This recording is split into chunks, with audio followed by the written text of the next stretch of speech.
Hey everybody, it's Goldcode here, and today I'm bringing you something different than my usual content. This gameplay that you're seeing right here is me playing Search and Destroy in Biolab with a couple friends. Nothing special, but I surely hope you enjoy the gameplay. Now, the topic of today is how to create a perfect world. This is gonna sound like a total buzzkill, and it's kind of pointless to even continue the video right after I say this, but I'm gonna have to say it. I personally believe it is impossible to create a perfect world. Now before you leave, please hear me out here.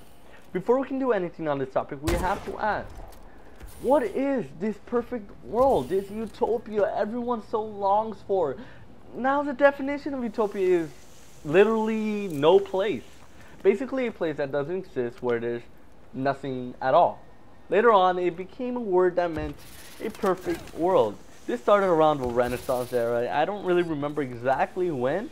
Anyway, utopia later became known as a perfect world full of happiness, peace, love, kindness, full of positivity, and every shred of negativity completely gone. Ever since then, there's been movements of many shapes and forms to create a world of peace. Some as extreme as war, and some even as viable and acceptable as recycling. Help groups, and even religion sometimes. Some religion even go explain how utopia can't be found in this life, but in the afterlife. However, we're just gonna have to toss religion aside for this topic due to conflicting arguments and different beliefs. Now for my explanation, I'm gonna begin. First of all, this is gonna contradict what I said in the beginning, but there is a way to create utopia, a perfect world, but it's more wishful thinking than not. Let me explain. For the world to be completely peaceful, everything perfect, first everyone's gonna have to be able to feel empathy towards other people's pain and suffering. There's gonna have to be able to understand one another, which this is very possible. I believe it to be so. But to add on to that, they also have to learn to let go of that pain and hatred and misery and suffering inside of them, which again, it's possible but very improbable. There's so many people who have felt pain their entire life that that's basically all they know, and getting rid of that, it's almost like killing themselves. Getting rid of a major part of them. It is just too difficult. So many people are just so shrouded in pain and suffering that they feel happiness when they inflict that same pain on others. Their mentality is basically, I went through this, why can't you? And that ain't peaceful in any way, shape, or form. Anyway, just for the sake of argument, let's say that is also possible. Besides that other two things I just listed, everyone's gonna have to be on the same page.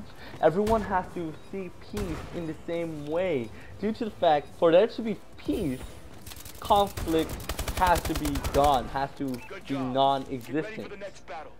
And there's only conflict when there are opposing ideas. So for there to be no conflict, everyone has to believe and think in the same way, and if not in the exact same way, in a very identical manner. And that's impossible. There's far too many conflicting and contradicting ideas out there. Even if this was possible, it would be going against our human nature. Let's say we actually succeed. We actually created a perfect world. What is left? There'd be nothing left to aspire to. Everything that we created, every progression that we have made from the beginning of time to that point, it would just stop. If you created a perfect world, there's nothing better than that. You cannot improve. And we as humans are meant to improve. We always strive to be the best we could be. And Adding to that, or on a different note, who would be the glorified ones? Who would be the amazing ones? If everyone is perfect and everything is perfect in this world, then there'd be no idols. There'd be no hope, dreams, or goals. Because if you're happy, you're the best you can be. You have no ambition then. You have nothing to accomplish. Because the world is perfect. You're perfect. There's nothing left for you to do. And I don't know about you, but I do not. That does not appeal to me. Destroy the objective. Now back to how to create a perfect world. To do so, you also have to kill all the negativity in people. And the Chinese basically say no, that is impossible. For they have created a symbol called the yin and yang. I'm sure most of you have heard of it. But anyway, the yin and yang has, well, two signs, yin and yang. One representing light, female, peace, happiness, and other this explaining or symbolizing darkness, male, the opposite of light, basically. Now, those two opposites, they're opposite, but what binds them together is their tiny little, what's it called? The tiny similarities.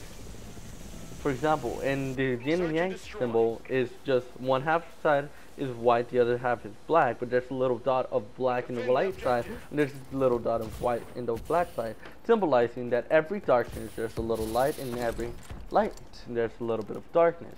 For you to completely kill negativity and darkness, you're also killing light and happiness in a process, due to the fact that one cannot exist without the other. If there's no more pain and you only feel happiness, it would later stop becoming happiness because, well, there's no other emotion, and, well, you feel nothing practically. Anyway, if you have a different opinion, please feel free to comment down below, and I'll see you guys next time. See you later.